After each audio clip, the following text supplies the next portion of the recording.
Hi friends, welcome to our channel. இன்றைக்கி நம்ம வீடியோவில் என்ன பார்க்க போகிறீங்கன்னா பொட்டேட்டோ ரைஸ். வாங்க எப்படி செய்யுதுன்னு பார்க்கலாம். அதுக்கு முன்னாடி நம்ம சேனல் சப்ஸ்கிரைப் பண்ணிக்கோங்க. ஃபஸ்ட்டு கடாயில் கொஞ்சம் எண்ணெய் சேர்த்துக்கோங்க. எண்ணெய் சேர்த்துட்டு அதில் நம்ம உருளைக்கிழங்கு இருக்குல்ல, அதை நல்லா வேக வச்சு எடுத்துக்கலாம். அதை நீங்கள் கொஞ்சம் மூடி போட்டு வேக வச்சிங்கன்னா அது நல்லா பொரிஞ்சு வெந்து வந்துடும். இது பசங்களுக்கு நம்ம லஞ்ச் பாக்ஸாக கொடுத்து விடலாம், மார்னிங் பிரேக்ஃபாஸ்ட்டாகவும் தரலாம். நீங்கள் செஞ்சிங்கன்னா ஸ்கூல் போகிற இதுக்கு மார்னிங் பிரேக்ஃபாஸ்ட்டாகவும் சாப்பிட்டு லஞ்சுக்கும் எடுத்துகிட்டு போயிடுவாங்க. நல்லா வதக்கிக்கோங்க. நல்லா ஃபுல்லாக வெந்து வர்ற ஸ்டேஜ் வரணும், அது அளவுக்கு நல்லா இது பண்ணிக்கோங்க.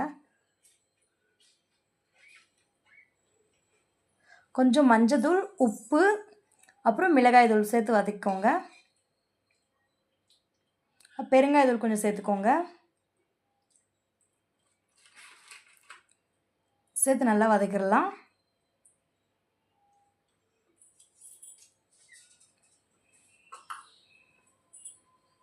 பார்த்திங்கன்னா நல்லா வெந்து வந்துருச்சு.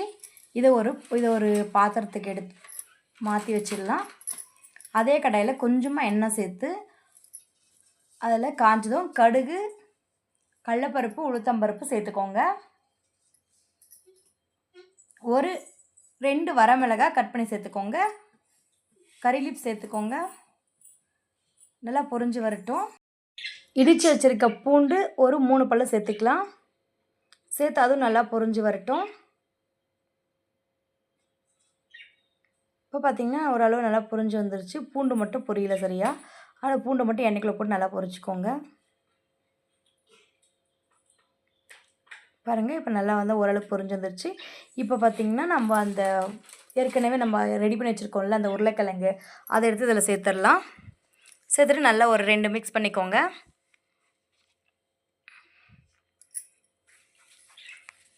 இது நீங்கள் கண்டிப்பாக சொல்கிறேன், ஒரு டைம் நீங்கள் ட்ரை பண்ணி சொல்லிட்டிங்கன்னா நெக்ஸ்ட்டு எப்போ பார்த்தாலும் பொட்டேட்டோ ரைஸ் தான் சொல்லுவாங்க. பார்த்திங்கன்னா நல்லா மிக்ஸ் பண்ணியாச்சு. இப்போ நம்ம வடித்து வச்ச சாதம் இருக்குல்ல, இது கொஞ்சம் கொலைய உடஞ்சிருச்சு. நீங்கள் கொஞ்சம் நெட்டாக, அதாவது கொஞ்சம் வரன்னு வரைச்சிக்கோங்க. உதிரியாக இருக்கும் சாதம், அப்போ தான் நல்லாயிருக்கும். இது லேசாக அப்படியே குழஞ்சிருச்சு. அதுதாங்க, நல்லா மிக்ஸ் பண்ணிவிட்டு கொத்தமல்லி தூவி ஸ்டவ் ஆஃப் பண்ணிட்டு திரும்பவும் நல்லா மிக்ஸ் பண்ணி விட்டு மூடி வச்சுருங்க. சூப்பராக இருக்குங்க. அவ்வளோதாங்க, சுவையான பொட்டேட்டோ ரைஸ் ரெடி. ட்ரை பண்ணி பார்த்துட்டு உங்கள் கமெண்ட் பாக்ஸில் கமெண்ட் பண்ணுங்கள். பாய் ஃப்ரெண்ட்ஸ், நெக்ஸ்ட் வீடியோவில் பார்க்கலாம். டாடா.